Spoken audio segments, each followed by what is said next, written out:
forget. And a Michael K. Show favorite. Michael, you're such a child. It's the Would Ya Game. Oh, yeah. Here we go. We got a lot of good ones.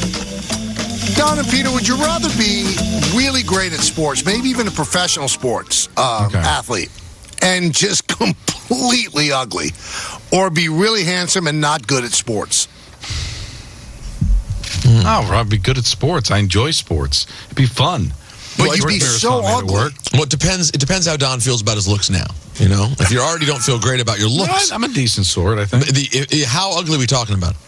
Like really ugly. Hideous. I don't want to name a person. Give a name. I'm naming somebody. George Mirasan. Name someone at the radio station. Mirasan. Name somebody at the radio station? That's not right. We have a pretty good-looking radio show. Yeah, I was just going to say. We actually do. Who would be in the conversation? Like, we already say no that, Rick DiPietro's good-looking, Alan Hahn's good-looking. Bart's good-looking. I think Gordon's underrated, handsome. See how you derailed the whole thing, Peter? Now we're off of Would Ya, and we're talking about how people at the station are good-looking. Sorry. So answer the question. But like really ugly? Yeah. Like Sam Cassell ugly. But Sam Cassell's not ugly. Yeah, he was not good. He was pretty bad, but he made George Foster. He made it work. George Foster. What about what's his face? Foster, if he just shaved the sideburns, he would have been fine. Now, this is the last one, but what about the guy, what's his face, from the Bullets, who looked like an alien? He was on the Wizards, early 2000s. Can't you just say he's fugly, okay? So, you're great at sports and fugly, or handsome and not. Don, Google ugliest basketball players. Oh, my goodness. So I will say I'd rather, if it means professional athlete, I will go with that. But hold on. What level professional? I have to be star athlete. It has to be enough. Don, it has to be enough that the athleticism compensates for the looks. Are you off the bench on a good NBA team? Nah, I'll go with good looking. Would you rather hit the the rewind button? Would you rather have a rewind button for your life or a pause button? I feel like I've heard this one before. I never used it. Peter. We've had this conversation. I'm rewinding. I would rather. But remember, if you rewind to like when your dad's alive, Don, then your children aren't here. Didn't he do this one with us exactly. already? You're so lazy. You're such an embarrassment. Well, I was you know what? Coming from you, that hurts because you know lazy and embarrassing. That's a see. Thank you very much. I'd still go with. I'd go with pause. I'd go with pause. I want to take this moment right now. All right. In a crisis, would you rather be the one who makes the decisions or follow someone else's lead?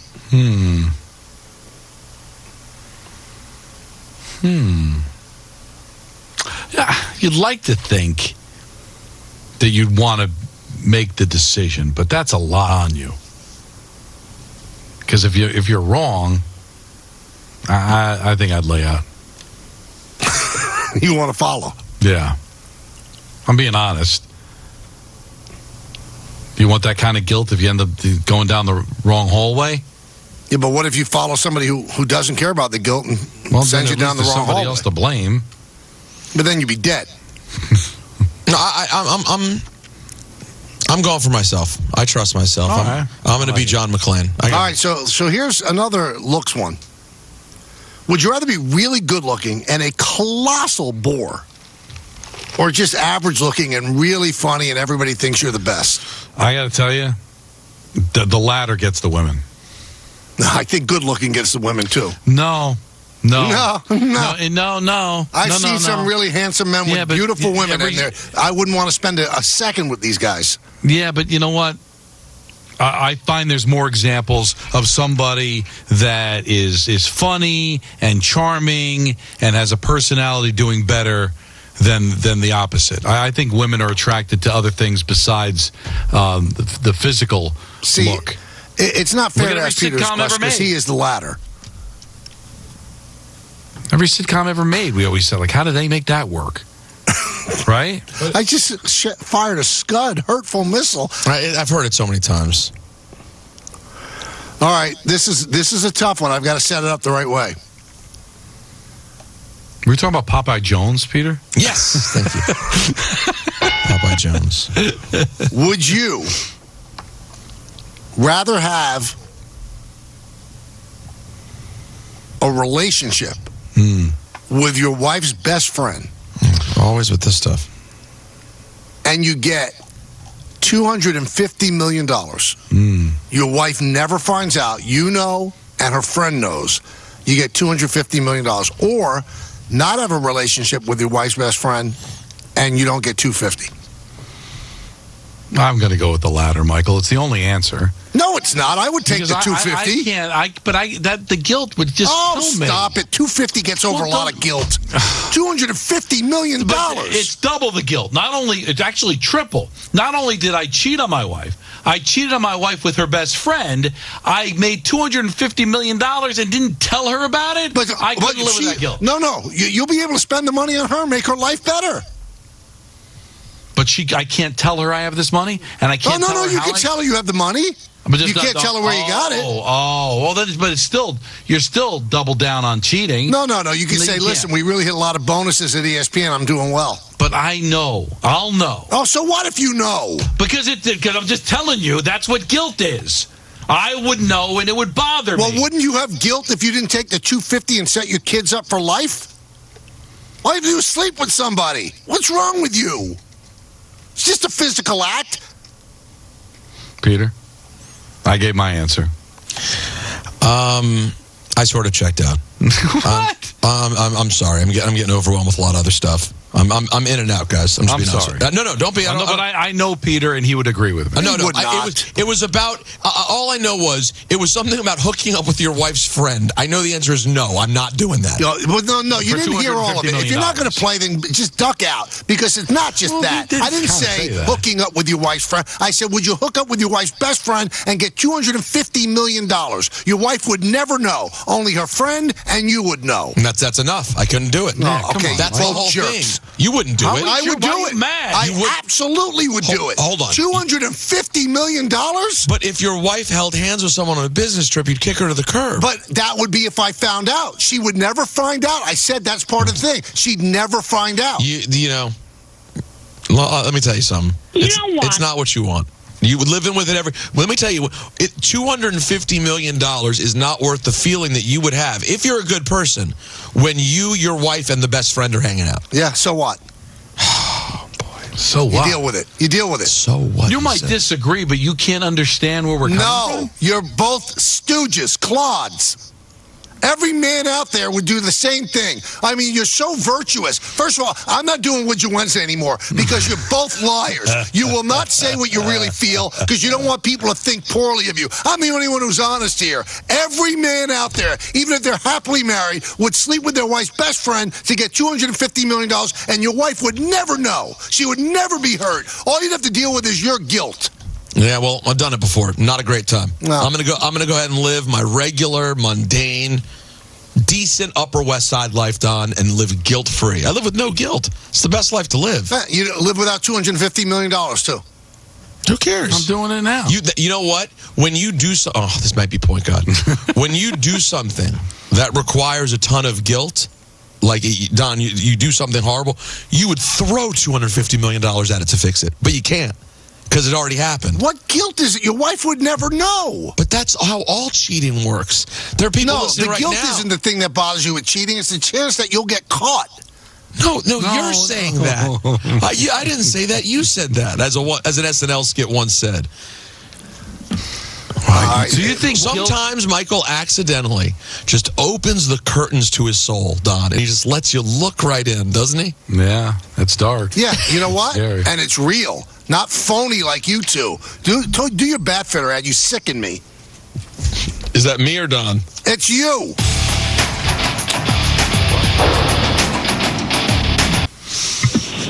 Good afternoon, fellas. Hey, Mel. What's up?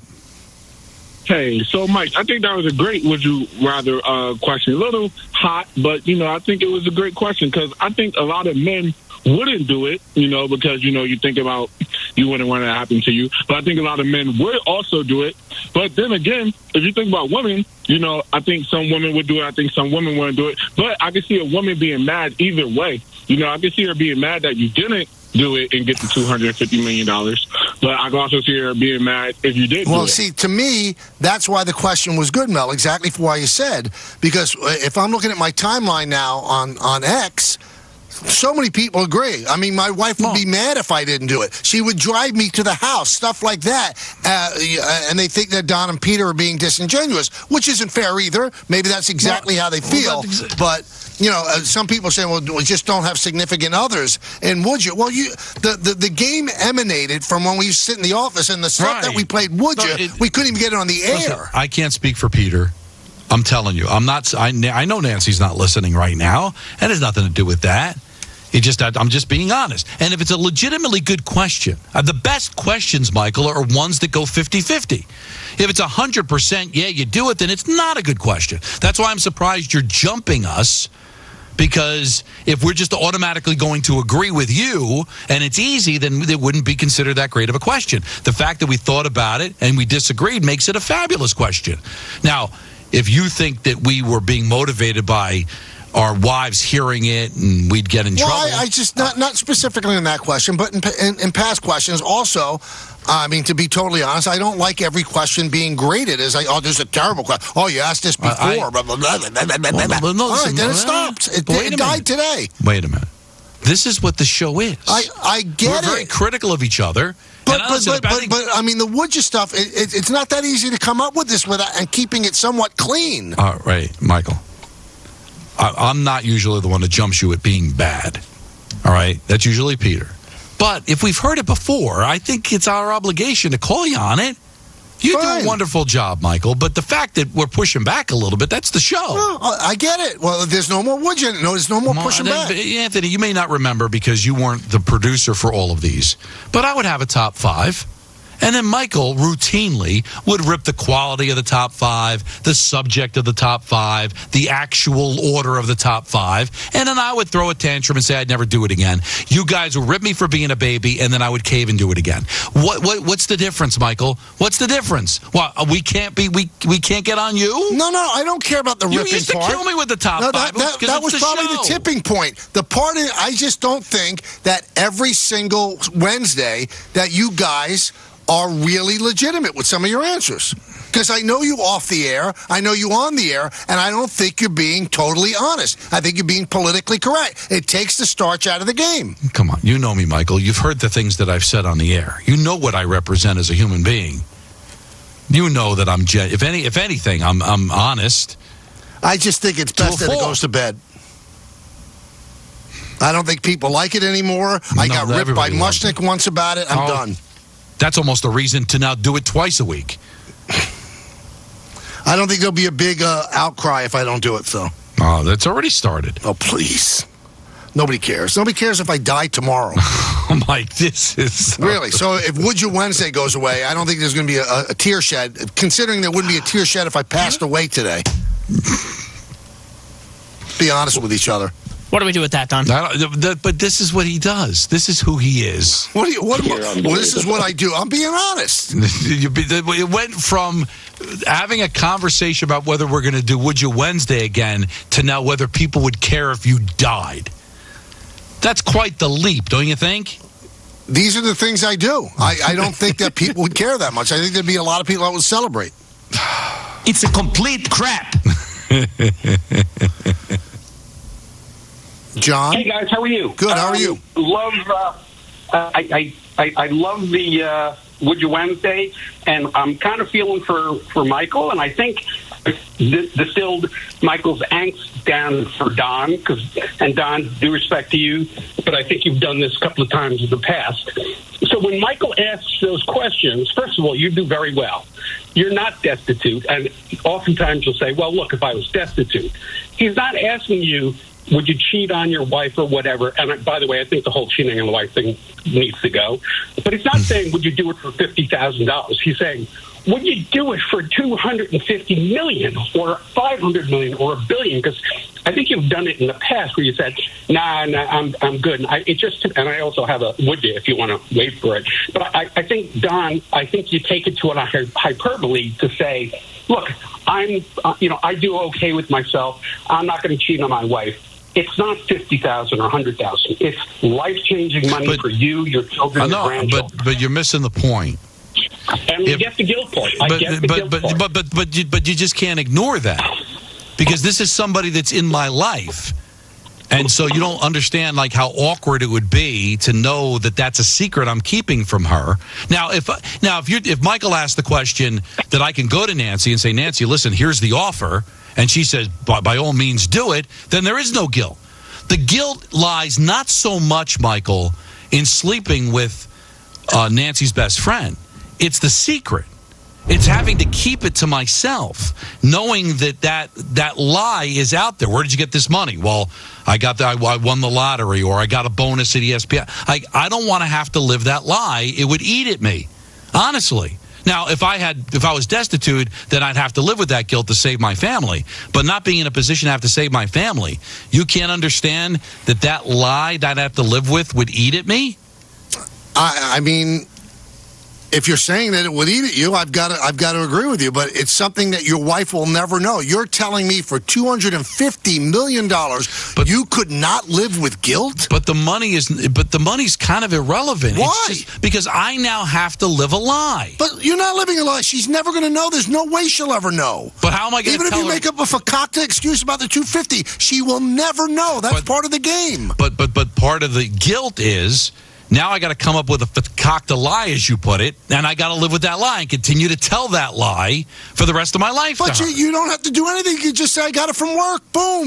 And she's going to accept it, because that's part of the deal. The only thing you have to live with is that you know you slept with your wife's best friend, and she knows. But your wife will never know. But you make it seem like I can easily explain away $250 million. Michael, she's been with me every second of the time I've been at ESPN. It's not conceivable that I got a $250 million bonus from ESPN. But you're not playing the game the right way. It is conceivable in the game. Let's go to D in Albany. D. What's your name? Hello? D. Whatever your name is, you're on. Go. I don't know what he was saying. And you wouldn't have liked what he had to say anyway. He said that I'll tell you what it said on the computer so everybody knows. Michael's lying about the answer. No, I'm not. I'm actually being honest. I got to tell you, the one thing Michael does not do is lie. He will do a lot of things. And I don't do stuff for radio. Jody would laugh at me if I turned down $250 million. Laugh. But she'd be red hot if you kept it from her. But if she ever I did wouldn't keep out. it from her. The way the rule of the game is, she'd never know. I know. I know the rules, Michael. Yeah, but you know what? You're not playing. That's why the game has ended today. It's died on the vine. But this is what makes. But you know what's so funny, Anthony, is that everything that bothers him right now about the game is why the game works. If I go, oh, Michael, that's great. I agree with you. We would have moved on, and it would have been kind of a dud day. It's lived for it was 3:45 we did this. Well, let's put it this way, Don. We're all adults here. I guess it didn't work very well. One of the guys on the show, I'm disengaged. He wasn't even listening. So it's run its course. If you know what, you're a really bad person. Why? Is that what he said? No, I checked out. That was the quote. I just checked out. I get it, but it's so wrong of you to use that as an example on why would you didn't work. It's you know what, Michael's not gonna take this as a compliment, but it's a compliment. He's like the Al Davis Oakland Raiders. Just win, baby. You're the one who told me, and you've drilled it into my head over 22 years. I just want to make good radio. I don't care who I hurt. Those are your words. That's why I said it's a compliment. Your quarterback must go down, and he must go down hard. Let's go to Jerry. I guess it's Cedar Grove. What's up, Jerry? Yes. Hey, Don, you're going to like this one. Okay, let's turn it back on Michael. What would you do? But your wife's best friend is a man. Oh, wow. If she did it? No, you. No, you. No, I'm heterosexual. Why would I do that? Because it's $250 million. Yeah, but I'm not crossing that line. I'm just not doing that. And I don't want to cross the guilt line. Well, you know, my line's a lot thicker than your line. Well, only because you make it thicker. All right, so let me ask you, what if Nancy's best friend was a guy? There'd be no guilt. She wouldn't care. It'd still be guilt. What's the guilt? It's still, because, again, you don't listen. It's keeping the truth from her. You like starting this, don't you, Jerry? Jerry, I got to tell you. Wow, you're like, this was gasoline. You just walked by with a cigarette. I love what you did there. Well, good job, Jerry.